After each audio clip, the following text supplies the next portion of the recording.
காலையிலிருந்து இந்த பாடலுடைய எழுத்தளவை பற்றி பல வகையான கருத்துக்களை நாம் ஒவ்வொருவராக கூறிக்கொண்டிருக்கிறோம். அதை பற்றி தெளிவாக இன்னும் விளக்குவதற்காக தோழர் புயலன் அவர்கள் இப்பொழுது பேசுவார், உரையாற்றுவார். அனைவருக்கும் வணக்கம். காலையிலேயே பேச வேண்டும் தோழர்கள் தான் நிறைய வந்திருந்தாங்க. அவர்கள் இருக்கவே பேசிக்கொள்வாங்க. அந்த சூழல் அமையல. இருந்தாலும் சிலவற்றை சொல்ல வேண்டிய தேவை இருக்கிறது. பாவநிலைகள் குறித்து வந்திருக்கிற சான்றோர்கள் பெருமக்கள் அனைவரும் கூடுதலாக தெரிந்து கொள்ள வேண்டும் என்பதற்காக இந்த உரையாடல் தேவைப்படுகிறது. பாவநிலைகள் பெருந்தனார் எழுத்தடைவுகள் என்கிற இந்த எழுத்தடைவுகளுக்கான முயற்சிகளில் 14 தொகுப்புகள் வெளிவரவிருக்கின்றன. அவர் இதுவரை எழுதிய எழுத்தாக்கங்கள் எல்லாமே கால வரிசைப்படி, துறை வரிசைப்படி வகைப்பாடு செய்து ஒவ்வொரு தொகுப்பாக நிரல் செய்யப்பட்டிருக்கிறது. இந்த கால வரிசையின் சரியான இந்த தொகுப்புகளில் அவர் எழுதிய எழுத்து மட்டுமல்லாமல் பேசிய பேச்சுகளும் எழுத்தாக்கப்பட்டு அதோடு இணைக்கப்பட்டிருக்கிறது. இதுவரை வெளிவந்த நூல்கள், கட்டுரைகள் என்பது மட்டுமன்றி அவர் எழுதாமல் விட்டு சென்றிருக்கிற குறிப்புகள் மட்டுமே எழுதியிருக்கிற குறிப்புகள் எல்லாம் கூட இவற்றுள் அடங்கியிருக்கிறது. சில நூல்கள் எல்லாம் எழுத வேண்டும் என்கிற விருப்பத்தோடு சில தொடங்கி அந்த பாதி மட்டுமே எழுதி வந்திருக்கிறார். அதெல்லாம் கூட உதாரணம் வந்துக்கிறோம். அது இல்லாமல் அவருடைய பல்வேறு நிகழ்வுகள், வாழ்க்கை நிகழ்வுகள் குறித்தான செய்திகளும் சில உள்ளடங்கியது. அதனால ஒரு காலத்தின் செய்தியாக, ஒரு குறிப்பிட்ட காலத்தின் ஒரு அடைவு செய்தியாக இந்த எழுத்தடைவுகள் அமைந்திருக்கிறது என்பதுதான் இந்த எழுத்தடைவுகளுடைய முகாமையான சிறப்பு. குறிப்பாக பல எழுத்தாக்கம் கொண்ட அறிஞர் பெருமக்களுடைய தொகுப்புகள் எல்லாம் அப்படியாக வந்ததாக நான் அறியவில்லை. குறிப்பாக ஷேக்ஸ்பியருடைய தொகுப்புகள் எல்லாம் அவருடைய நாடகங்களையும் அவருடைய பாடல்களையும் உள்ளடக்கி வந்திருக்கிறது. லெனினுடைய தொகுப்பெல்லாம் கூட அவருடைய எழுத்துக்கள் மட்டுமே வந்திருக்கிறது. மாவோவுடையதெல்லாம் கூட அவருடைய எழுத்துக்களும் பேச்சுகளும் வந்திருக்குது. ஆனால் ஒரு வரலாற்றை அந்த குறிப்பிட்ட காலத்தில் உணர்வதற்கான சூழலை இந்த எழுத்தடைவுகள் நூல் உட்கொண்டிருக்கிறது என்பது இதனுடைய சிறப்புக்குரிய அடிப்படை. இந்த இடத்துல பாவலரேறு குறித்தும் தென்மொழி குறித்தும் சிலவற்றை நாம் அடிப்படையாக தெரிந்து கொள்ள வேண்டும். 1933ஆம் ஆண்டு பாவலரேறு ஐயா பெருந்திரனார் ஐயா அவர்கள் பிறப்பு ஆண்டு. சேலத்துக்கு பக்கத்துல சமுத்திரம் என்கிற சிற்றூரில் பிறந்தார். காலையில பேசுகிற பொழுதே அண்ணன் அது குறித்தெல்லாம் விரிவாக சொன்னார். ஒரு எளிய சூழல்ல அப்படியாக பிறந்து வாழ்கிற பொழுது அவருக்கு ஈடுபாடு இருந்தது. இயற்கை மீது இருந்த நாட்டம், குறிப்பாக பெரியாருடைய கருத்துகள், பொதுவுடைமை கட்சியினுடைய கருத்துகள், இவற்றாலெல்லாம் ஈர்க்கப்பட்ட நிலையில் தான் அவருக்கு 2 கருத்தோட்டங்களும் அவருடைய அறிவோடு இணைந்து அவர் இது பற்றியெல்லாம் சிந்திப்பதற்கான வழியை கொடுத்திருக்கிறது. பாவேந்தருடைய பாடல்கள் எல்லாம் அவருக்கு தன்னுடைய தொடக்க காலங்களிலேயே மிக ஈர்ப்புக்குரிய செய்திகளாக இருந்ததுனாலதான் பாடல் எழுதுவதற்கான நாட்டம் அவரிடையே மிகுந்திருக்குது. பாவேந்தரும் தன்னுடைய இள அகவையிலேயே பாடல் எழுதக்கூடிய ஆற்றலை பெற்றிருந்தது போலவே பாவலரேறு ஐயா அவர்களும் 13ஆம் அகவையிலேயே பொய்யாக்கனி என்கிற ஒரு நூலை எழுதியிருக்கிறார். இந்த பொய்யாக்கனி என்கிற நூல், அதை எப்படியாவது அவர் எழுதின பொழுது அந்த பொய்யாக்கனிக்கு மல்லிகை என்கிற தலைப்பு, அந்த மல்லிகை என்கிற தலைப்புள்ள அந்த நூலை கொண்டு போய் பாவேந்தரிடம் கொடுத்து அவரிடம் மதிப்புரை பெற வேண்டும் என்கிற அக்கறையும் ஆர்வமும் ஈடுபாடும் அவரிடம் இருந்தது. ஏன்னு சொன்னா பாவேந்தர் மீது ஒரு மிக உள்ளத்தின் பார்ப்பட்ட ஒரு ஊன்றிய அன்பு உணர்வும் அக்கறை உணர்வும் அவரிடம் இருந்தது. அவருடைய எழுத்தாக்கங்களை படிக்கிறதன் வழியாக அது ஏற்பட்டிருக்கிறது. அதன் மூலம் தான் பாவேந்தரை பார்க்க வேண்டும் என்று புதுச்சேரி வருகிறார். புதுச்சேரிக்கு வந்து பாவேந்தர் வந்து இந்த நீங்கள் எல்லாம் எழுதுகிற காலத்தில் உட்காந்து இது மாதிரிலாம், படிக்கிற காலத்தில் உட்காந்து இது மாதிரிலாம் எழுதக்கூடாது, உங்களுடைய பாடல சில குறைபாடு இருக்குதுன்னு அதை எடுத்து சொல்லவும் அதற்காக வருத்தப்பட்டு அதே புதுச்சேரி கடற்கரையில் உட்கார்ந்து ஒரு பாடல் எழுதவும் அந்த வருத்தத்தை தாங்க முடியாம எழுதிய பாடலை கொண்டு அதோட திரும்பி சேலத்துக்கு வந்துவிட்டு சேலத்துல இருந்து அவருக்கு அந்த சூழல்ல திருமணம் ஆகிறது. தன்னுடைய 18ஆம் அகவிலேயே திருமணம் நடந்த பிறகு 19ஆம் அகவில அவருக்கு பல வேலைகளுக்கு அலைகிறார்.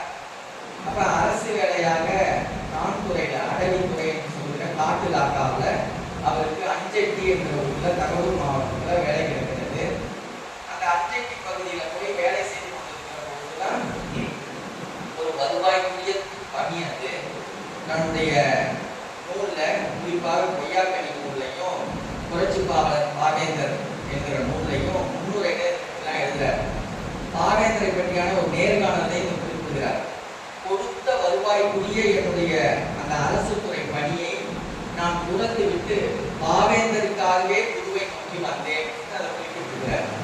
பாவேந்தரை பார்க்க வேண்டும் அப்படிங்கிற ஒரு ஆர்வத்தின் அடிப்படையில அவருக்கு அந்த துறையில கிடைத்த வேலைக்காக புதுச்சேரி நோக்கி வருகிறார். புதுச்சேரியில பாவேந்தரை பார்த்த உடனே அவருக்கு பாவேந்திரனா இந்த பழைய நிகழ்வுகள் எல்லாம் சொல்றார். மல்லிகை பூன்னு நான் கொண்டு வந்தேன் உங்கள்கிட்ட மணிமுறைக்காக நீங்க இதுவான்னு சொன்னீங்க, அதெல்லாம் ஒரு தனி கதை, அதை மறந்து விடு. இப்ப நீ வந்திருக்கிறத நீ சரியான பொருளை வந்திருக்கிறேன், உன்னைத்தான் தேடி கொண்டிருந்தேன், உன்னை போன்றவர்கள் தான் என்னுடன் இருக்க வேண்டும் என்பதாக சொல்லி அந்த நூலை வாங்கி மிகவும் மகிழ்ச்சியோடு படித்ததெல்லாம் எல்லா நிகழ்வுகளையும் ஐயா பாவலரேர் அவர்கள் தன்னுடைய நூல்கள்ல முன்னுரையில பல்வேறு பதிவுகள் செய்திருக்கிறார். அதெல்லாம் மிக சுவையான வாழ்க்கை செய்திகள். இது போன்றதான நூற்றுக்கணக்கான செய்திகள் உண்டு.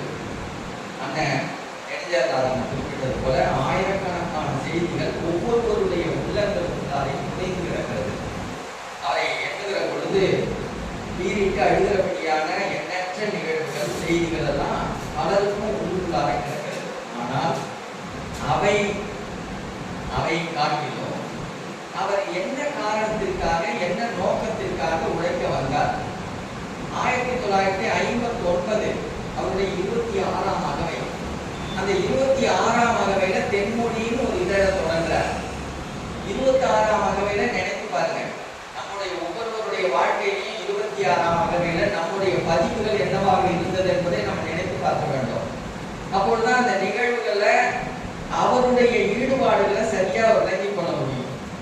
அந்த 1959 1954 வரை புதுச்சேரியில் இருக்கிறார். புதுச்சேரிக்கு நுழைகிறார். பாவேந்தரோடு உறவு, அந்த உறவு தமிழ் உறவாக தொடங்கி பிறகு குடும்ப உறவாக மலர்ந்து அங்கேயே அவரோடையே இணைந்து வாழ்கிறபடியான சூழல் ஏற்பட்டு 59 தனக்கான பணி கடலூரில் மாற்றம் செய்யப்படுகிற போது கடலூருக்கு இடம்பெயர்கிற ஒரு சூழல் ஏற்பட்டு விடுகிறது.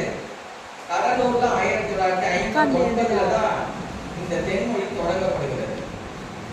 தென்மொழி என்கிற ஒரு நோக்கத்தை கொண்ட, தென்மொழினா தமிழ் மொழி, அந்த பெயரை பாவாணர் தான் சூட்டியதாக பதிவிருக்கிறது.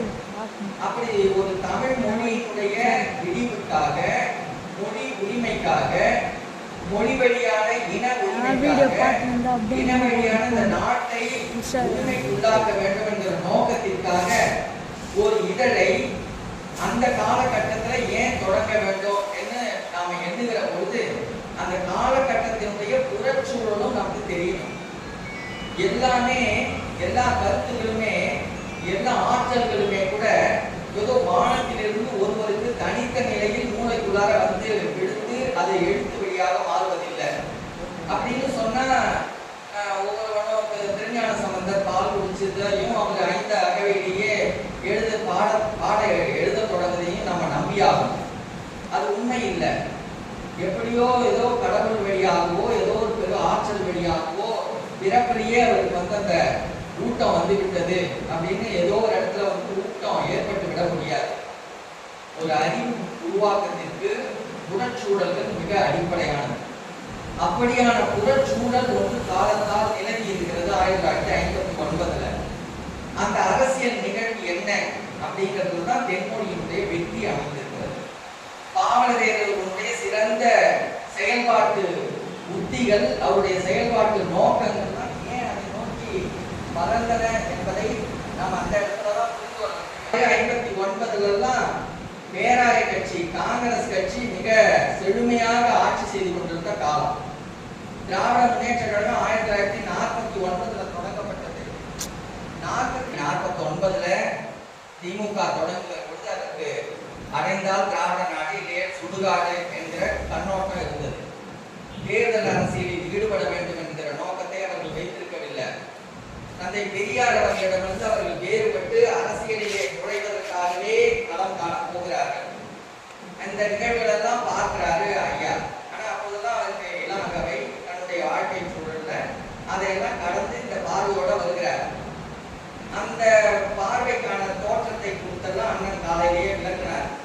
ஐயா பொன்னமலரானுடைய ஈடுபாடு, அவருடைய அரசியல் பதிவுகள் எல்லாம் ஐயாவுக்கு எப்படி ஏற்பட்டது, அதன் பிறகு பாவானுடைய மொழியியல் கருத்தாக்கங்கள் எப்படிலாம் அவர் தூண்டியது என்பது குறித்தெல்லாம் நிறைய பேசப்பட்டது. அதெல்லாம் நம்ம தெரிந்து கொள்ளலாம். பாவாணருடைய மொழியியல் ஆய்வுகள், மொழியியல் கருத்துக்கள் எல்லாம் பாவாணருக்கு மிக நெஞ்சில பதிந்து தமிழை பற்றியான ஒரு பெருத்த மதிப்பீடு மட்டுமல்ல, பாவாணரை பற்றிய ஒரு பெருத்த மதிப்பீடும் ஏற்படுகிறது. பாவாணரை எப்படியாவது வெளி உலகத்தில் காட்ட வேண்டும் என்கிற நோக்கம் அவரிடையே ஏற்பட்டது. பாவாணருடைய ஆழ்ந்த அறிவு என்ன? ஆழ்ந்த அறிவு அதற்கு முன்பாக வேறு யாரும் ஆணித்தரமாக இப்படி நிறுவிவிடாத அறிவு. என்ன நிறுவனர் அப்படி பாவாணர் அப்படின்னா, அதுதான் பாவாணருடைய அதற்கு முன்பு இருந்த பேரறிஞர்களுடைய மொழியியல் ஆய்வுகளை எல்லாம் திரட்டி பாவாணர் ஒரு தேர்ந்த முடிவாக ஒரு முடிவை சொன்னார். என்ன சொன்னார்னா, தமிழ் தான் திராவிட மொழிகளுக்கெல்லாம் மூலமான மொழி, தமிழ் தான் திராவிடத்திற்கு தாயும் ஆரியத்திற்கு மூலமும் அப்படின்னு பாவாணர் அறிவித்து சொன்னார். திராவிடத்திற்கு தாய்னா என்னன்னா, தமிழிலிருந்து ஏற்கால 48 மொழிகள் பிரிந்ததாகவும் அது பிரிந்து போன நிலையில அவற்றுக்கெல்லாம் தாய்மொழியாக தமிழ் தான் இருக்கிறது என்பதையும், அதே போல ஆரிய மொழி என்று சொல்லுகிற சமஸ்கிருதம் ஒரு தனித்த மொழி இல்லை என்பதாகவும், அந்த சமஸ்கிருதம் ஏதோ தனித்து வளர்ந்து உலகத்திற்கே மூல மொழியாக சொல்லப்பட்டதே அது மூல மொழி இல்லை என்றும், அந்த மூல மொழிக்கே தாய்மொழியானது மூல மொழியானது தமிழ் தான் என்பதை ஆணித்தரமாக விளக்கியவர் பாவாணர். இந்த உண்மையை யாரும் வெளி சொல்லல. அதுக்கு முன்பாக இருந்த அறிஞர்கள் சொல்லப்பட்ட தமிழ் அறிஞர்கள் எல்லாம், குறிப்பா கேகோமி, வையாபுரி பிள்ளை போன்றவர்கள் எல்லாம் பேரறிவு படைத்தவர்களாக அடையாளப்பட்டிருந்தாலும் கூட அந்த அறிஞர்கள் எல்லாம் முன்வைத்தது என்னன்னு சொன்னா, தமிழும் சமஸ்கிருதமும் இரண்டும் ஒரு மூல மொழிகள், மூத்த மொழிகள். தமிழ் எந்த அளவுக்கு முகாமையானதோ அந்த அளவுக்கு சமஸ்கிருதமும் முகாமையானது. தமிழை நாம் எவ்வாறு போற்றிக் கொள்ள வேண்டுமோ அந்த அளவு சமஸ்கிருதத்தையும் போற்றிக் கொள்ள வேண்டும் என்பதாகத்தான் அவருடைய கருத்துக்கள் தான் இருந்தது. அதை அடியோட்டமாக அடித்து உடைத்தவர் கால்துகள் மொழியியல் தளத்துல. அதுக்கு முன்பு இருந்த எலிஸ் போன்ற அறிஞர்களுடைய பேர் உழைப்பை எல்லாம் எடுத்து காட்டி அவர் விளக்கப்படுத்தியவர். அதிலிருந்து வளர்த்தெடுத்தவர் நம்முடைய பாவாணர். இந்த அழுத்தத்தை வேறு யாரும் கொண்டு செலுத்துவதற்கு இல்லை. அன்றைய சூழல்ல தான் திராவிட முன்னேற்ற கழகம் திமுக அரசியல் காலத்துல ஒரு பெரும் மாற்றத்தை கொண்டு வர வேண்டும், ஆரியத்தை வீழ்த்த வேண்டும் என்கிற ஒரு பெரும் நோக்கத்தோட கிளம்பினது. ஆனா அதை அவர்கள் செய்தார்களா இல்லையா என்பது வேற. 49 வந்ததன் பிறகு நடந்த நிகழ்வுகள் ரொம்ப முதன்மையாக மாறுகிறது. 52 திராவிட முன்னேற்ற கழகம் ஒரு அறிவிப்பு செய்கிறது. என்னன்னு சொன்னா, திராவிட நாடு கேட்பவர்களுக்கு மட்டும்தான் நாங்கள் வாக்களிக்க முடியும், அதுல இருக்கிறவர்கள் மட்டும்தான் நாங்க ஆதரிக்க முடியும் என்பதாக அறிவிக்கிறாங்க. அதுல இருந்தும் அவர்களுக்கு பின்னடைவு. இந்த பின்னடைவுக்கு பிறகு 57 தேர்தல், அதன் பிறகு 63 தேர்தல். 63 தேர்தல்ல அடியோதண்டமாகவே பிறண்டு போனாங்க. என்ன பிறண்டு போனாங்கன்னா, அடைந்தா திராவிட நாடு சுடுகாடுன்னு சொன்னவங்க திராவிட நாடு அடைவதற்கான காரணங்கள் அப்படியே இருந்ததுன்னா நாங்கள் தான் கைவிட்டு விட்டோம்னு அதை கைவிட்டுட்டாங்க. இந்த இடம் ரொம்ப முகாமையான இடம். 1959 தென்மொழி தொடங்கப்படுகிறது. தொடங்கப்படுகிற பொழுது அதற்கு அடிப்படையில் பாவாணரை வெளிக்காட்ட வேண்டும் என்கிற அடிப்படை நோக்கம். உள்ளடக்கத்துல பெரியார் இனங்காட்டிய தமிழ்நாடு தமிழருக்கே என்கிற முழக்கத்தை பாவலர் நெஞ்சில் தைத்திருந்தாலும் கூட அது விரிந்த பொருளுடையதாக அன்றைக்கு அவருக்கு மாறல. எப்படி 1938 பெரியார், நாவலர் சுந்தரபாரதியார், நம்முடைய மறைநடிகளார் இவர்களெல்லாம் இணைந்து தமிழ்நாடு தமிழருக்கேன்னு முழங்குகிற பொழுது அந்த முழக்கத்தினுடைய தோற்றுவாய் ஒரு பெரிய தமிழ்நாடு விடுதலை அரசியலை ஆழமாக புரிந்து கொள்ளலையோ அதே புரிந்து கொள்ளாத விரிவான விளக்கப்படுத்துகிற நிலை தொடக்க தென்மொழியிலே இருந்திருக்கிறது. அதனால்தான்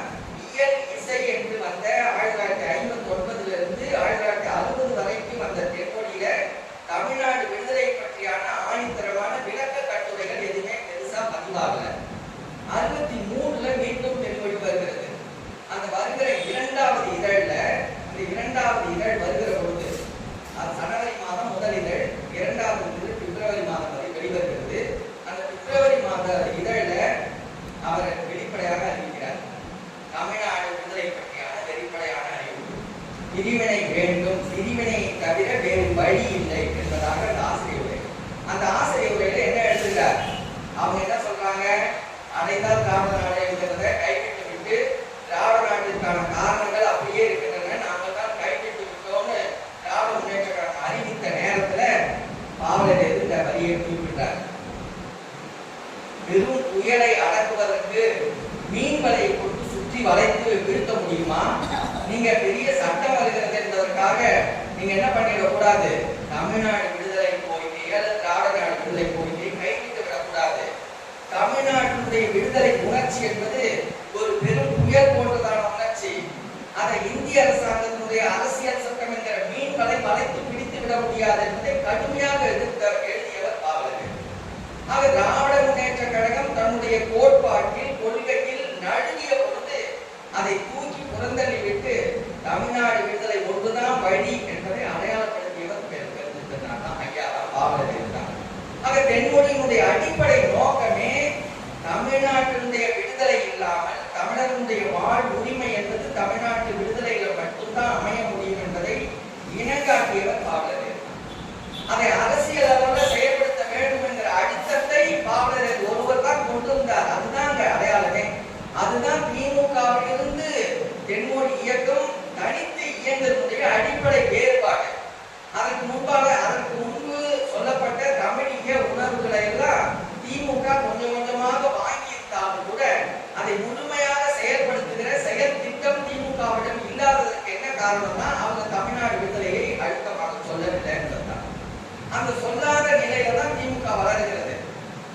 67 தேர்தல் 67 தேர்தலுக்கு முன்னால திமுகவை எப்படியாவது வெற்றியடை செய்ய வேண்டும் என்று ராஜாஜி அதற்கு பக்கபலமாக இயங்குகிறார். ராசாசி ஒரு அரசியல் நரி பாவலர் எழுதினார். யார் எழுதிப்பான்னு நினைச்சு பாருங்க. அந்த காலகட்டம் எப்படியான காலகட்டம்? யாரும் எல்லாம் தமிழ்நாடே திமுகவை நோக்கி நகர காலகட்டம். யாருமே கண்டிக்கல. பாவலர் மிக கடுமையா கண்டிக்கிறார். ராசாசிங்கிற அரசியல் நரியோடு சேர்ந்து கொண்டு நீங்கள் போட்டு நகர்றீங்க அப்படின்னு கண்டித்து எழுதுகிறார். இந்த கண்டிப்புகள் எல்லாம் வரலாற்றுல மிக முகாமையான சூழல்கள். ஆட்சிக்கு வந்துடுறாங்க திமுக ஆட்சிக்கு வந்து 2ஆம் உலகத்தமிழ் மாநாடு நடக்கிறது சென்னையில அண்ணா அவருடைய தலைமையில. அதற்கு முன்பு 1966 முதல் உலகத்தமிழ் மாநாடு. நல்லா நினைச்சு பார்க்கணும். மலேசியாவில் உலகத்தமிழ் மாநாடு 1966 நடத்திய உலகத்தமிழ் மாநாட்டை உலகமே உலகத்தில் இருக்கிற தமிழ் அறிஞர்கள் எல்லாம் பாராட்டுறாங்க. கண்டித்தது தென்மொழி ஒன்றுதான்.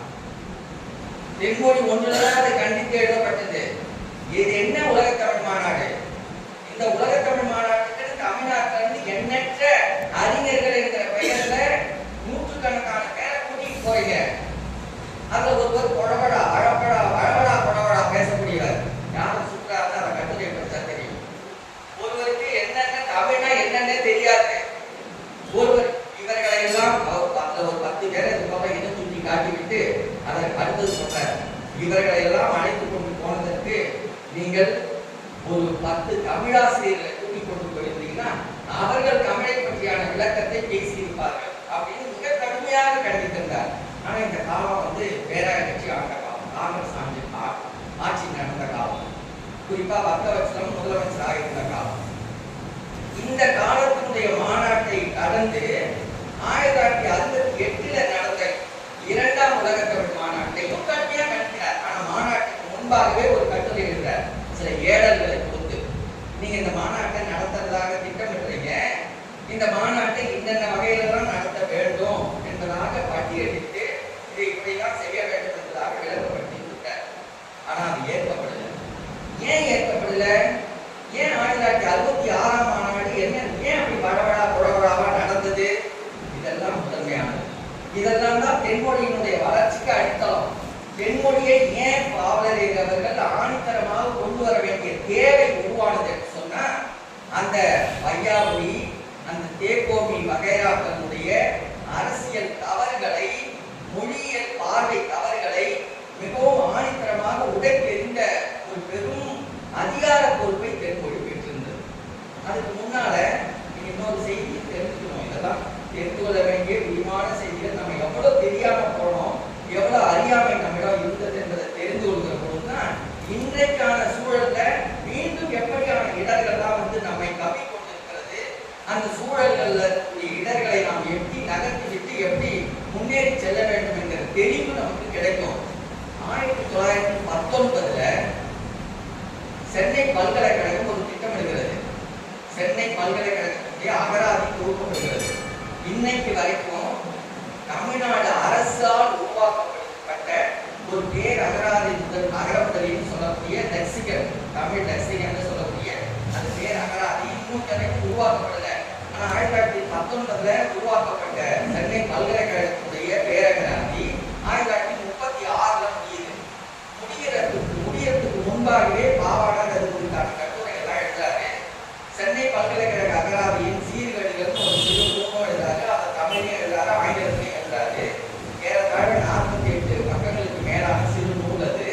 அதை எழுதிவிட்டு அப்படியே கொடுக்குறாரு.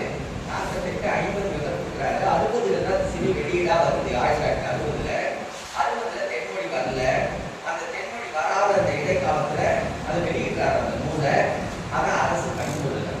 அதுல பல எடுத்துக்காட்டுகள் ஏறத்தாழ 100-200 இடங்களுக்கு மேலான எடுத்துக்காட்டுகள் எல்லாம் பாவாணர் விளக்கப்பட்டு காட்டுகிறார். அந்த அகராதியில என்ன பிழை இருக்கிறது, ஒரு சில பிழைகள் ஒரு பிழையாவது நம்ம தெரிஞ்சுக்கணும்.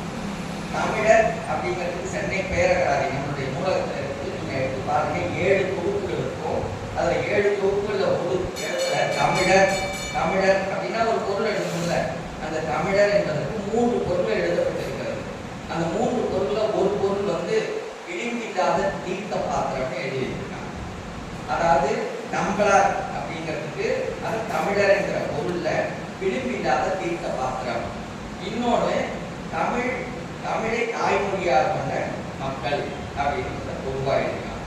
3வது பொருள் என்னன்னா அதுதான் முதன்மையானது.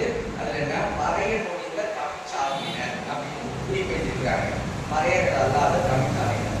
இது போன்றதான எண்ணற்ற விடைகளை எல்லாம் பாவாணர் சுட்டி கொடுத்து ஒரு நூல் எழுதி வெளியிட்டார். அது ஏற்கப்படல, அப்படியே விட்டுறாங்க. அதுல என்னென்ன பிரிவுகள் எல்லாம் நடந்ததுன்னு பாவாணர் அந்த நூல்ல மிக விரிவா எழுதாரு. அதையெல்லாம் ரொம்ப கட்டாயம் ஒரு வரலாற்று தெரிஞ்சவர்களுக்குன்னா இயக்கம் சார்ந்தவர்கள் கட்டாயம் படிக்க வேண்டிய நூல்கள் ஒரு பக்கம் இருக்கட்டும். இந்த நூல் வந்ததற்கு பிறகு இந்த நூலினுடைய சாரத்தை அடிப்படையாக கொண்ட வேப்போ மீனாட்சி சுந்தரம், வையாபுரி போன்றவர்களுடைய உறவோடு இருந்தவர் தான் நம்முடைய வரதராசனார். அவர் தான் சென்னை பல்கலைக்கழகத்துடைய துணைவேந்தராக அமர்த்தப்பட்டு அந்த மூவாவுடைய உறவோடு தான் என்ன நடந்தது, திராவிட முன்னேற்ற கழகம் அந்த மாநாட்டை முன்னெடுத்து நடத்தியது. அந்த மாநாட்டை முன்னெடுத்து நடத்திய பொழுது அவரெல்லாம் வேறு அறிஞர்களாக ஏற்றுக்கொண்டு நடத்தின பாவாணர் புறந்தள்ளப்பட்டார். அந்த மாநாட்டில் பாவாணருடைய அடிப்படை கருத்துக்கள் ஏற்கப்பட்ட 2ஆம் உலக தமிழ் மாநாட்டில் இதை அடிப்படையாக வச்சுதான் உலக தமிழ் கழகம் ஒரு கழகத்தை ஏற்பாடு செய்ய வேண்டிய தேவை அன்றைக்கு ஐயாவை போன்ற பல தமிழ் அறிஞர்கள் இவங்களுக்கெல்லாம் ஏற்பட்டு உலக தமிழ் கழகம் வந்து உருவாக்கப்பட்டது. 1968 முதல் மாநாடு திருச்சி, 2வது மாநாடு தொடக்க மாநாடு திருச்சி, முதல் மாநாடு பரமக்குடி. இந்த பரமக்குடி மாநாட்டுல அதன் பிறகு அதனுடைய நிகழ்வுகள்லாம் ரொம்ப விரிவானவை. அதெல்லாம் பார்க்கணும். எங்களுடைய எழுத்தாளர்கள் வரும், நீங்க எல்லாம் கட்டாயம் தெரிஞ்சுக்கணும். இப்படியான நகர்வுகள் நடக்கிற பொழுதே இன்னொன்றையும் இதுக்கு இணையா நான் சொல்லியிருக்கேன். என்னன்னா, பாவலரேறு என்பவர் தென்மொழி இதழின் ஆசிரியர் என்ற அளவோடு நம்ம புரிந்து கொண்டோம்னா தென்மொழியினுடைய இந்த அரசியல் புரிதல் போதுமானது. ஆனா அவர் அந்த அளவோட இல்லை. அவர் மிகச்சிறந்த பாவலர், ஈடு இணையற்ற ஒரு தமிழுடைய கழக இலக்கியத்திற்கு இணையான இலக்கியம் படைத்த பாவலர். காலையில அன்றைக்கு ஒரு பெரம்பலூர்ல கூட ஒரு ஐயா சொன்னாங்க, திருச்சியில கூட சொன்னாங்க, காலையில குலத்தொகை கூட குறிப்பிட்டார். பாவலரேனுடைய நூறாசிரியம் பாடல் ஒன்றை எடுத்து புறநானூறு பாடலோடு இணைத்து உள்ளுக்குள்ளார சரி இதாங்க புறநானூறுன்னு உங்கள்கிட்ட கொடுத்தா கட்டாயம் நீங்க பாவலரேனுடைய பாடலை பிரிச்சு அறியவே முடியாது. ஏன்னு சொன்னா அந்த அளவுக்கு அவருடைய அந்த கழக பாடலுடைய நடையோடு அந்த பாடலை மிக அதனுடைய செறிவோடு எழுதின ஆற்றல் படைத்தவர் பாவலர். நூறாசிரியனுடைய ஆசிரியப்பா இந்த வகையிலன்னு சொன்னா வஞ்சி பாவலர் தமிழ் இலக்கியத்திலே நூல் கிடையாது. பிரிக்கிற பொழுது சாதியால் பிரித்தவர்கள் போல தமிழுடைய இலக்கியத்தின் வழியாக பிரிச்சு போட்டாங்க. வெண்பாவை ஆரியர்கள் தான் எழுத வேண்டும். ஆளுமை சாதியினர்களுக்கு மட்டும்தான் எழுதலாம். ஆசிரியப்பாவை இன்னார் தான் எழுதலாம். கடிப்பாவை இன்னார் தான் எழுதலாம். வஞ்சிப்பா புகழ்ந்தப்பட்ட மக்களுக்கு தான். அதனால வஞ்சிப்பாவை எழுதுவதற்கு யாருமே முன்வரவில்லை. ஆனா வஞ்சிப்பாவையே ஒரு நூலே எழுதினவர் பாவலர் இருந்தார், மகபூபு வச்சி. அவர் நூலை எழுதுனது மட்டுமல்ல, நூலுடைய உள்ளடக்கம் என்ன அப்படின்னா, தன்னுடைய ஒரு குடும்பத்துல பெண்ணானவள் திருமணம் செய்து கொண்டு இப்பதான் கனி கொடுத்து போகிறா. பிறந்த வீட்டிலிருந்து புகுந்த வீட்டுக்கு நுழைகிறா. அப்படி நுழைகிற பொழுது அவளுக்கு அறிவுரை சொல்லுவது வழியான பாடம் தான் அது. அதுல என்னென்ன அறிவாக்கங்கள், அதுல சொல்லுகிற அறிவாக்கங்கள் மிக ஆழ்ந்தவை. அதெல்லாம் ஒரு பக்கம். அதை ஒரு தலை சிறந்த இலக்கிய பாவலர், தலை சிறந்த பெண்ணிய உரிமையாளர், தலை சிறந்த படைப்பாளர், கட்டுரை படைப்பாளர். கட்டுரை படைப்பாளர் இந்த இடத்துல ரொம்ப முகாமையா நம்ம தெரிந்து கொள்ள வேண்டியது, தென்மொழியினுடைய நடை இருக்கிறதே, அந்த எழுத்து நடை. தொடக்க தென்மொழி நடை என்பது வேற. நீங்க இயல் இசையில வந்த தென்மொழியினுடைய கட்டுரை நடை என்பது மறைமலையடிகளாருடைய நடையை கொஞ்சம் ஒத்திருக்கும், திருவிக்காவுடைய நடையை கொஞ்சம் ஒத்திருக்கும். ஆனா பின்னால வந்த தென்மொழி நடை முழுக்க முழுக்க பாவலருக்குன்னு அமைத்த ஒரு தனித்த நடை. அந்த நடை பாவாடனுடைய நடை ஒரு சுவையான நடைனா, இவருடைய நடை அதை விட ஒரு அரசியல் கலந்து சுவையான நடை. அதை படித்து ரொம்ப ஆழம் காணும்போது ரொம்ப சுவையா இருக்கும். அதுல இருந்து விடுபடவே முடியாது. அந்த அளவுக்கு ஒரு ஈர்ப்புள்ள நடை அந்த நடை. அது பாவலருக்கே வாய்ந்த ஒரு பெருக்க அழகிய நடையாக அந்த நடை அமைந்து விட்டது. அப்படி தென்மொழி அந்த நடையில இருக்குன்னு சொன்னா, அதை விட வேடிக்கையான தமிழ்ச்சித்தினுடைய நடை. ரெண்டும் ஒன்றே பார்க்க முடியாது. ஒருவராக எழுதினா ரெண்டு. ஏன்னா தமிழ்ச்சித்தினுடைய நடை மிக எளிமையான நடை. தென்மொழியினுடைய ஆழ்ந்த நடை போல இருக்காது. இதை விட வேடிக்கையானது அரசியல் சார்ந்த தமிழினத்தினுடைய நடை. இந்த தமிழினத்தினுடைய அரசியல் நடை என்பது இன்னும் வேறுபட்டது.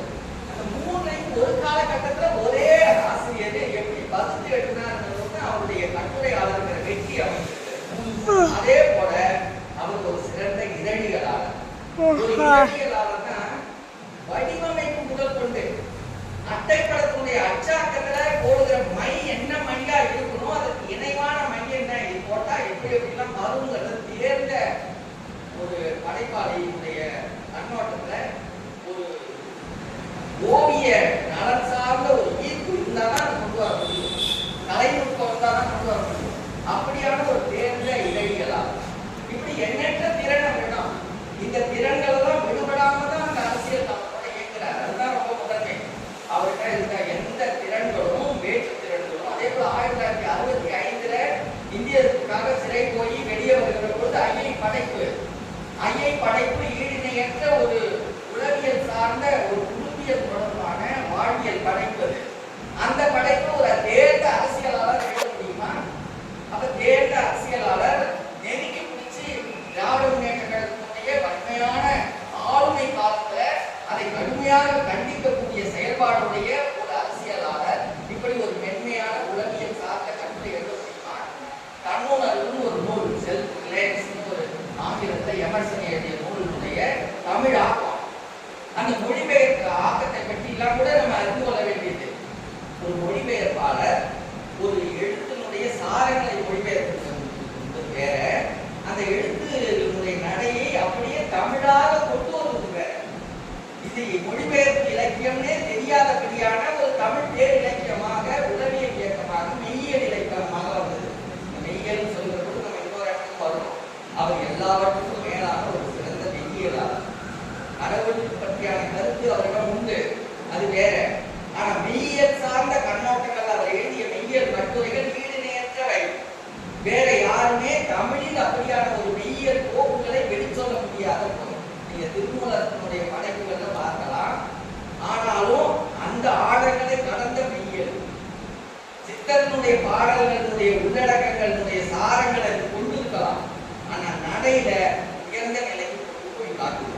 அதெல்லாம் நம்ம கட்டாயம் ஆழ்ந்து பார்க்கணும். பாவலரை பற்றி பார்க்க வேண்டும் என்று கருதுகிறவர். இது ஒரு புறம். இந்த இடத்துலதான் நம்ம மீண்டும் அரசியல் தொடங்கப்பட்ட பிறகு, அதாவது உலக தமிழ் கழகம் தொடங்கப்பட்டு 2வது மாநாடு மதுரை மாநாடு. இந்த 2வது மதுரை மாநாட்டுக்கு பிறகு அது என்ன நடக்குது? 68 இந்த இந்த காலகட்டத்தில் இன்னொரு செய்தியும் தெரிஞ்சுக்குவோம்.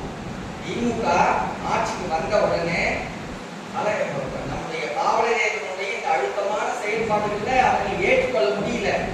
அந்த ஏற்றுக்கொள்ள முடியாத நிலையில திமுக தென்மொழி இயக்கத்திற்கு காவலர்களுக்கு கொடுத்த இடர்கள் அதிகம். இந்த இடர்கள் தான் அவருக்கு தெரியும். தெரிந்த நிலையில தான் அவர் எதிர்கொள்கிறார். இந்த இடர்கள் வழியா தென்மொழி பெரும் துன்பங்களை அடைந்தது. 3000 படிகள் போய்கொண்டிருந்த தென்மொழி நூலகங்களுக்கு தடை செய்யப்பட்டது. நல்லா எண்ணி பாருங்க. திமுக ஆட்சிக்கு வந்ததற்கு பிறகு இன்னும் வளர்த்தெடுக்கப்பட வேண்டிய நிலையில் இருந்த தென்மொழி தடை செய்யப்பட்டு தென்மொழி வர இயலாமல் நூலகங்களுக்கு போக முடியாம தேக்கமடைகிறது. அந்த அளவுக்கு எண்ணிக்கை குறைந்து போகிறது. குறைந்து போனாலும் கூட 69ல அண்ணா இறக்கிறார். அண்ணா இறக்க 10 அப்படின்னு ஒரு பாடல் இருக்கிறார். அண்ணாவுடைய அந்த சிறப்புகளை ரொம்ப ஆழமா எழுதப்பட்ட பாடல். திமுக அமைச்சர்களுக்கு அண்ணாவுடைய மறைவுக்கு பிறகு ஏடல்கள் கொடுக்கிறார். திமுகவுடைய சிறப்புகளை சொல்றார். 70களில் இன்னொரு பெரிய குளறுபடி அரசியல் நடக்குது. 67 திமுகவை ஆதரித்த ராஜாஜி அப்படியே இடம் மாறி எதுக்கு மாறுறாரு? காமராஜரை ஆதரிக்க தொடங்கிட்டார். திமுக எப்படியாவது ஒழிச்சிடணும்னு ராஜாஜி கருதுகிறார். எப்படி அரசியல் மாற்றத்தை பாருங்க. அப்ப இன்னைக்கு யார் அரசியலை நடத்துறா? இன்றைக்கு சூழல் அதேதான். பார்ப்பனர்கள் தன்னுடைய ஆரிய ஆதிக்கத்திற்காக எல்லா காரையும் நடத்திட்டு இருக்கிறான். யாரால நகர்த்தப்படுகிறது, எதை நோக்கி நகர்த்தப்படுகிறதுன்னு வெளியிலிருந்து பார்த்தா தெரியவே தெரியாது. யார் பின்புலத்திலிருந்து அதை நகர்த்துறாங்கன்னு அறிய முடியாது. அப்படி ஆழ்ந்த அரசியலை அறிந்து எழுதிய ஒரே இதழ் தென்மொழி தான். நான் துணிந்து நிலைநாட்டி காட்ட முடியும். அந்த அளவுக்கு வேறு எந்த இதழும் அந்த காலகட்டத்தினுடைய அரசியல் மிக விரிவாக பதிவாக்கப்படவில்லை. இதுக்கு இடையில தமிழ் ஒரு காட்டு மிராண்டி மொழின்னு ஐயா பெரியார் பதிவு செய்யறார். உடனே தென்மொழியிலே எழுதுறார், தமிழ் ஒரு காட்டு மிராண்டி மொழியே அப்படின்னு எழுதுறார். அதுல கூட என்ன எழுதுறார், நீங்க இந்த சமூக நிலையை பொறுத்தளவுக்கு சமூக நிலையை பொறுத்தளவுக்கு மிகச்சிறந்த அறிஞர் தான் பெரியார் தான். ஆனால் தமிழை பொறுத்தளவுக்கு நீங்க வெறும் ராமசாமி தான் அப்படின்னு அந்த புரிந்து யாருன்னா அரசியல் விழிப்பும் தெளிவும் யாருன்னா இருந்தது அந்த காலகட்டத்தில். நேரடியாக யாருக்கும் இல்லை.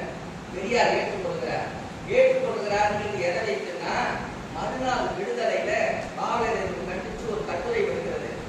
அந்த கட்டுரையை உடனே நிறுத்துகிறார் பெரியார். வேண்டாம், அதை வெளியிடாதீங்க. ஏன் வெளியிடாதீங்க?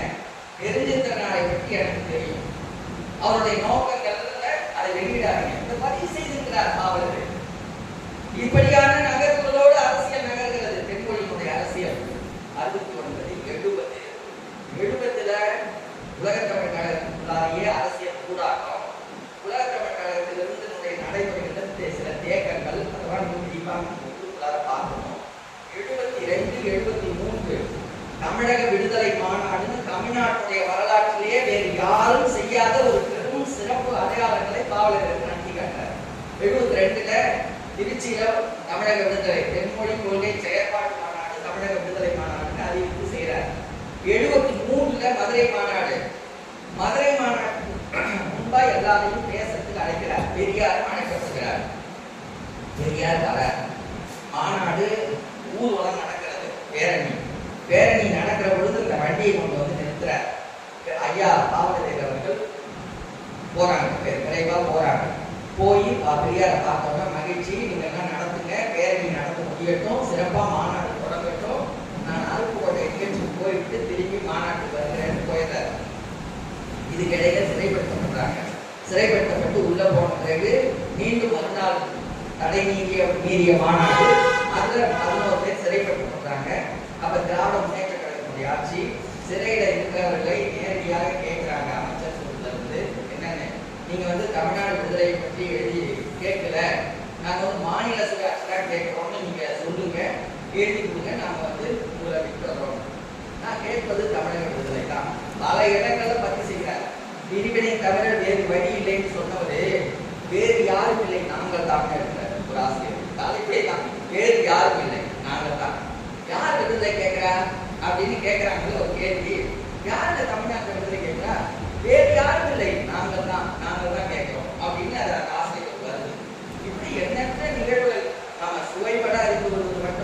வரலாற்று அடிப்படையில் அறிய தேவையான நிகழ்வுகள் நிறைய இருக்கு. பெரியார் வந்து என்ன பண்ணாரு, தமிழக விடுதலை 72ஆம் ஆண்டு 73ஆம் ஆண்டு தமிழக விடுதலை மாநாடு நடந்து முடியுது. டிசம்பர் மாதம் பெரியார் இறக்குறார். அக்டோபர் மாதம் தென்மொழியில ஒரு ஆசிரியர் வருது, பெரியாரும் பிரிவினையும். அந்த பெரியாரும் பிரிவினையும் என்ற கட்டுரை மிக முழுமையான கட்டுரை, வேற யாரும் சொல்ல தயங்கிய கட்டுரை, சொல்வதற்கு அஞ்சிய கட்டுரை, சொல்லவே முடியாத கட்டுரை. அதுல எழுதுறாரு, என்ன எழுதுறாரு, அதுக்கு முன்னால பெரியாரை பற்றியான பல மதிப்பீடுகள்ல உயர்த்தி எழுதியவரும் பாவலரேறு தான். என்ன எழுதுறாரு, ஏதென்ஸ் நகரை சுற்றி வந்தானே சாக்ரடீஸ், அவனை விட அதிகமாக பேசியவர் பெரியார் அப்படின்னு குறிப்பிட்டிருக்கிறார். அதே போல பல ஊர்களில் போய் ஓடி போய் பரப்பல் செய்தாரே லெனின், லெனினை காட்டிலும் ஊரை சுற்றி பரப்பல் செய்து வந்தவர் பெரியார் அப்படின்னு பெரியாருடைய அருள் சிறப்புகளை பற்றியெல்லாம் விரிவாக எழுதிய பாவலரேறு தான் இந்த பெரியாரும் பிரிவினைங்கிற கட்டுரையில விளக்கமா எழுதுறாரு. என்ன எழுதுறாரு, ஐயா நீங்க போதும், உங்கள் காலம் போதும், நீங்க இதுக்கு மேல நீங்க என்ன எல்லாம் கண்டுட்டீங்க. உங்க வாழ்க்கையில நீங்கள் காணாதது இல்லை, நீங்கள் பேசாத பேச்சுகள் இல்லை, போதும் உங்களுடைய வாழ்க்கை, நீங்க போங்க, நேரடியாக நான் தமிழக விடுதலை தான் கேட்கிறேன் அப்படின்னு அறிவிங்க. ஏன் அறிவிங்கன்னு சொல்றதுக்கு உட்காரணம் இருக்கிறது. 73 அக்டோபர் மாதம் இந்த வரத்துக்கு முந்தி, அக்டோபர் மாதம் முந்தைய மாதத்துல இந்திரா காந்தி கோயம்புத்தூர் வராங்க. அப்ப தலைமை அமைச்சர், இந்தியாவுடைய தலைமை அமைச்சர் இருந்தாமா, அது வந்ததுட்ட நேர்காணல் கேட்கிறாங்க.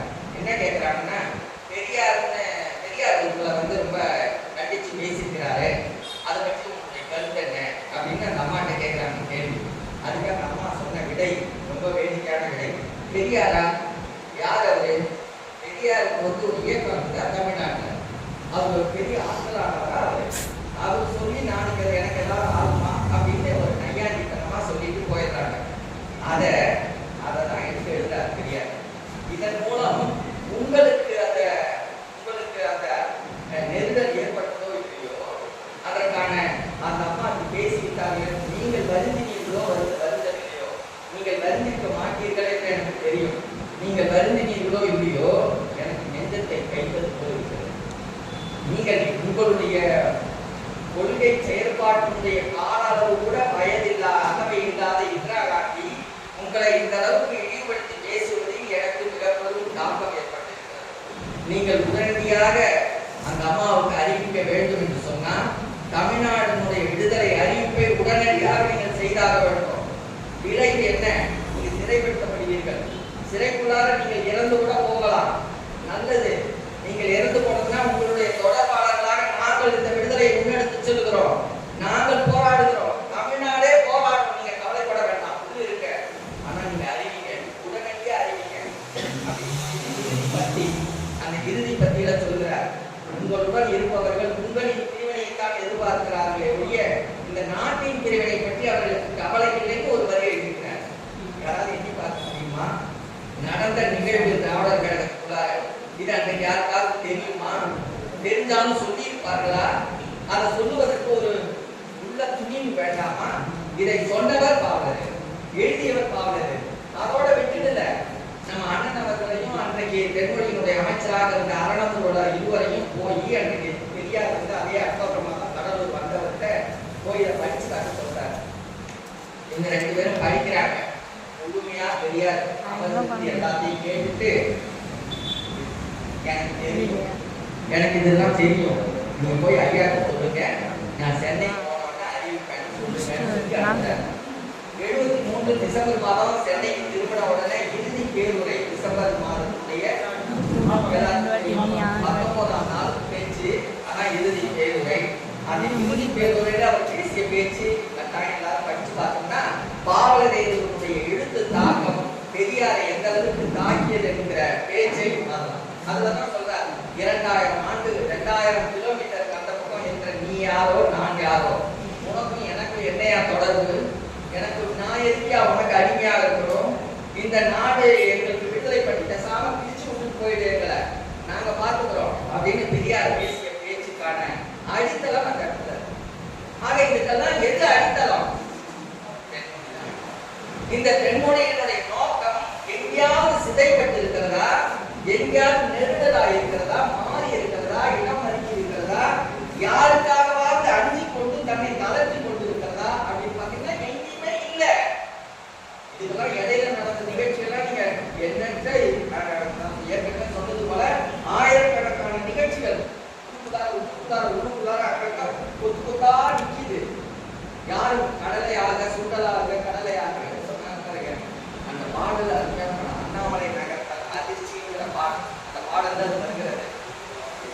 அந்த பாடலுடைய சார செய்திகளோ இதெல்லாம் நீங்க உள்ள போய் பார்த்துக்கலாம். நடுவு அரசியல், மைய அரசியல் நான் வந்துடுறேன்.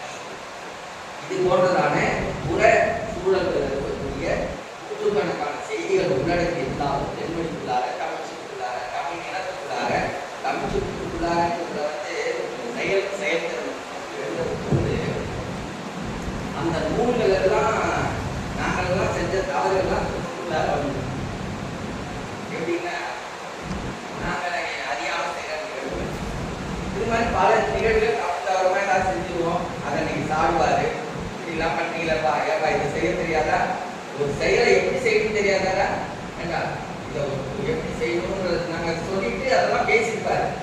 மறுநாள் ஆசிரியர் பார்த்தா அதை அப்படியே வந்துட்டோம். அப்போதான் நாங்கள் ரொம்ப ஏப்பா என்ன அந்த சாரங்கள் அப்படியே அதெல்லாம் விடுபடாம கொஞ்சம் விலகல் இல்லாம அதெல்லாம் பதிவு செய்திருக்காரு. இதுபோல நூற்றுக்கணக்கான நிகழ்வுகள் செய்திகள் அவருடைய வாழ்க்கையை உள்ளீடா ஓடி. இது ஒரு பக்கம். இந்த அரசியல் 73, 74 பிறகு 73 பெரியார் மறைகிறார். பெரியார் மறைந்த உடனே தான் அந்த பாடல், பெரியாருடைய பாடல் பெருமொழியை சுமந்தவுடன் உங்களுடன் இருப்பவர்கள் எல்லாம் இந்த மாதிரி பண்ணிட்டாங்களேங்கிற ஒரு வருத்தம். 77 மிசாவை சிறைப்பட்டாரு. 77 மிசா சிறைப்பட்டும் ஓராண்டு சிறை வந்து தமிழ்நாட்டு வரலாற்றிலேயே தமிழக விடுதலை கேட்டதற்காக சிறைப்பட்டவர் யாருமே இல்லை. இதுக்கிடையில பாவாணருடைய அவருடைய இதை பார்த்தீங்கன்னா அது இன்னும் ரொம்ப கொடுமையானது. 60களில் பாவாணர் 60க்கு முன்னால அதையும் குறிப்பிட்டு இருக்காரு. இதுக்கு ஆசிரியரா இருந்த பாவாணர் சேலத்திலிருந்து அண்ணாமலை நகருக்கு இடம்பெயர்கிறார். அண்ணாமலை நகருக்கு இடம் மாற்றியதுல தென்மொழியினுடைய பங்கு, குறிப்பா பாவலரேனுடைய பங்கு முதன்மையானது. எப்படியோ அன்றைக்கு வந்து பாவலரேர் வந்து அண்ணாமலை நகருக்கு இடத்தை பெரியார் வந்து பாவாணர் வந்து அங்க வந்து பணி செய்ய வேண்டும் என்பதற்காக திராவிட மொழி ஆராய்ச்சி துறை தலைவராக அவர் அவருடைய ஆய்வு அறிஞராக அவர் நினைக்கிறாங்க. சுனித்குமார் சட்டர்ஜின்னு அவர் தான் துறை தலைவராக இருக்கிறாரு. அதனால ஒரு இரண்டங்க, அந்த இரண்டகம் தான் இடர் கொடுக்குற இரண்டகம். அவர் ஒரு வங்காள பார்ப்பனர் வேற சுனித்குமார் சட்டர்ஜி. அந்த செய்த எல்லாவற்றையும் தென்மொழி பதிவு செய்திருக்கிறார். அப்பா ஐயா பதிவு செய்திருக்கிறாங்க. இந்த பதிவுகளுக்கு அப்பால இவர் வந்து பாவாணர் வந்து 60கள் வரைக்கும் கடுமையா வேலை செய்தவர். 60ல அவரால் முடியல. என்ன சமஸ்கிருதம் தான், வேற ஒண்ணு அடிப்படை வந்து பார்ப்பனியத்தை உயர்த்தி நிறுத்துவது பாவாணத்துவம். அதை கடுமையாக எதிர்ப்பது பாவாணருக்கும் பாவலருக்கும் அடிப்படை நோக்கமாகவும் உயிர் நோக்கமாகவும் இருந்தது. பாவாணர் வந்து அதை எழுத எனக்கு வறுமை உண்டு, எனக்கு பெரும் நெருக்கடிகள் உண்டு, எல்லாவற்றுக்கும் மேல எனக்கு மானம் ஒன்று அந்த பணியை தூக்கி எடுத்துட்டு வந்தாரு. வாழ்க்கையே இல்லை. தூக்கி எடுத்துட்டு வந்து ஒரு சில மாதங்கள் அவங்க துணைவியார் நேசம் அம்மா இறந்து போறாங்க. வேற யாரும் காப்பு இல்லை. நான் உயிரை விடுவது தவிர வேறு வழி இல்லை. ஐயாவுக்கு அஞ்சல் அட்டை போட்டார் பாவாணர். நான் இறந்து போயிடுறேன், எனக்கு வேற வழியே கிடையாது. பாவாணர் எழுதுறார். நொந்து போய் எழுதுறார். அருட்கொடையாளர்களே பாவாணருக்கு பொறுப்புடைக்காரங்கள்னு நீங்க பாடல் எழுதுறார்.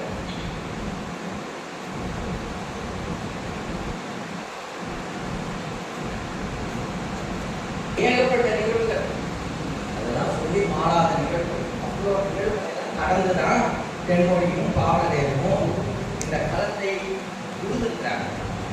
இந்த உழுதலுடைய எல்லையில 77 அந்த விசா சிறை, 77 விசா சிறை வந்ததன் பிறகு 80களில் தென்மொழியினுடைய இயக்கங்களை கூட்டுகிறார்.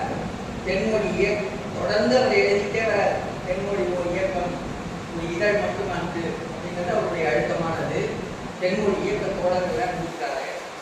தென்மொழி இயக்கம்னு ஒரு இயக்கத்தை தொடங்கலாம்னு நினைக்கிறாரு. அதுக்கு முன்னாடியே 67 தமிழக விடுதலை கடைன்னு ஒன்று அமைக்கணும்னு ஒரு திட்டமிட்டாரு. அதுக்கு குருதியில கையொப்பம் வாங்கணும், எல்லாத்தையும் கையொப்பம் வாங்கி இருந்தாலும் 30 பேர் கையொப்பம் வாங்கி வைக்கிறாரு. இப்படிலாம் பல நிகழ்வுகள். 81ல உலக தமிழின முன்னேற்ற கழகம். இந்த கழகத்தில் ஏன் இதெல்லாம் வரிசைப்படுத்தி சொல்லி வருகிறேன்னா, அந்த முடிவு ரொம்ப முதன்மையானது. அந்த முடிவிலிருந்து நாம் என்னவாக தொடர வேண்டும் என்பது அதை விட முதன்மையானது. ஏன்னா பாவலரேங்கிறது நம்ம புகழ்பாடுவதற்காக அல்ல. இந்த மாலை போட்டு விட்டு 4 பூ சொரிஞ்சு விட்டுட்டோம்னா பாவலரேருடைய பற்றாளர்களுக்கு பொருள் இல்லை, பிறங்கடைகளுக்கு பொருள் இல்லை. அவருடைய பிறங்கடைகள்னு சொன்னா அவர் எது வரைக்கும் உருது வந்தாரோ அந்த உருதுல இருந்து நம்ம குறைந்தளவாக அந்த ஏரை பிடிச்சு இழுத்தாகணும். அந்த ஏரை பிடிச்சு இழுப்பதற்கான அறிவு நுட்பம் நமக்கு தேவைன்னா பாவலரேருவை படித்தே ஆகணும். பாவலரேருவை மட்டும் படித்தால் போதாது. பாவலரேரு உருத உழவனுடைய நிலத்தை படித்தாகணும். அந்த நிலம் என்ன வகையிலெல்லாம் கரடு முரடாக இருந்தது, அந்த கரடு முரடை சரி செய்வதற்கு செப்பனிடுவதற்கு என்ன வகை உத்திகளை அவர் கையாண்டான்னு நம்ம புரியலன்னா அந்த கட்டாயம் இந்த நிலத்தை சீர் செய்ய முடியாது. அதுக்காக இந்த ஆய்வுகளே சொல்லப்படுகிறது. இந்த ஆய்வுகளுடைய நிகழ்வுகள்ல அதே வரலாற்று திரும்புகிறது. மீண்டும் அந்த திரும்புகிற வரலாற்றுடைய சூழல் என்னவாக வெளிப்படுகிறது என்கிற நம்முடைய ஐயா வேணுகோபால் அவர்கள் வழக்கறிஞர் சொல்கிற போது அதை ஆழமாக குறிப்பிட்டார். தமிழ் தேசியம், உண்மை தமிழ் தேசியம் திரும்ப நாளை நேரத்துல அடிக்கொடுக்குன்னு சொன்னார். அந்த உண்மை தமிழ் தேசியம்ங்கிறது சொல்ல வேண்டிய தேவை தமிழ்நாட்டில் உருவாயிருக்கிறதுங்கிறத நம்ம பொருளை புரிஞ்சுக்கணும்.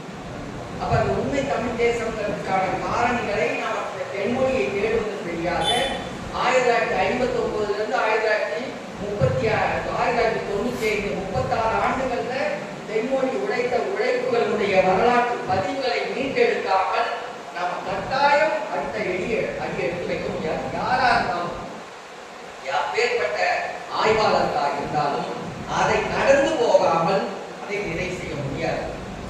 பெரியாருக்கு பின்னால ஏன் திராவிடர் கழகம் அதே நீட்சியோட கால் நீட்டி நடக்க முடியலன்னா அந்த வரலாற்று ஆய்வுகள்ல அது தொடர்ந்து அந்த செயலாக்கம் பெறவில்லை. வருத்தத்தை நாம் சொல்லிதான் ஆகும், வேற வழி கிடையாது. ஏன்னா அந்த வருத்தத்தை வெளிப்படையாக வெளிப்படுத்தி காட்டுனவரும் பாவலரேர் தான். இதே ஐயா வீரமணிகிட்ட போயிட்டு ஐயா போதுங்க, எப்படி பெரியார் கிட்ட சொன்னாரோ அதே ரீதி சொன்னார். ஐயா போதும், நீங்க இந்த கடவுள் மறுப்பெல்லாம் கொஞ்சம் ஓரம் தள்ளி வைங்க, இந்த பார்ப்பன எதிர்ப்பை முதன்மை பணியா எடுத்துக்கங்க, அதுக்கு நீங்க செய்ய தொடங்குங்க, நான் முழுமையா உங்களோட இருக்கிறேன், நீங்க இந்த மனு எரிப்பு போராட்டத்தை நடத்துங்க, நான் பங்கெடுக்கிறேன் அப்படின்னு வாயளவுல சொல்லுத. கூடவே இருந்து பணியில களம் கண்டார். உடனேதான் வீரமணி ஐயா அதை ஏற்றுக்கொண்டு பார்ப்பன ஆதிக்க எதிர்ப்பு மாநாடுன்னு குழந்தையில தகடூர்ல மேட்டூர்ல இதெல்லாம் நடந்த பொழுதெல்லாம் பாவலர்களுக்கு அழைச்சிட்டு போனார். எல்லாம் ஐயா நீங்க தான் தலைமை இருக்கணும்னு சொன்னார். சங்கராச்சாரியார்னு ஒரு நிகழ்ச்சி நடத்தினார். 3 நிகழ்ச்சிகள். அந்த 3 நிகழ்ச்சியும் பாவலர்கள் தான் தலைமை கொடுத்து வீரமணி நடத்தினார். அதே போல ஈரோட்டுல மனுநூல் எரிப்பு போராட்டத்துக்கு ஈரோட்டுல ஐயா நீங்க தான் தலைமை தாங்கணும் அப்படின்னு சொல்லி ஈரோட்டை கொண்டு போய் பாவலரேருவை தலைமை தாங்க வைத்ததுல வீரமணி ஐயா செய்த பெரும் பணி அதெல்லாம். இதுக்கு இடையிலெல்லாம் பல்வேறு முரண்பாடுகள், திராவிட முன்னேற்ற கழகத்துக்குள்ளாரே முரண்பாடு, திராவிட கழகத்துக்குள்ளாரே முரண்பாடு, எது இல்லை எல்லாருக்கும் இருந்தது. ஆனாலும் எல்லாரையும் அரவணைத்து சென்ற அந்த போக்கு இருக்கிறதே அது பாவலரேர் அல்லாமல் வேறு யாருக்கும். உமிமலை மேல் ஓரரசி கண்டாலும் அதை சுவந்து போட்டுகிற உள்ளம் அனைவருக்கும் வேண்டும்னு எழுதினார்.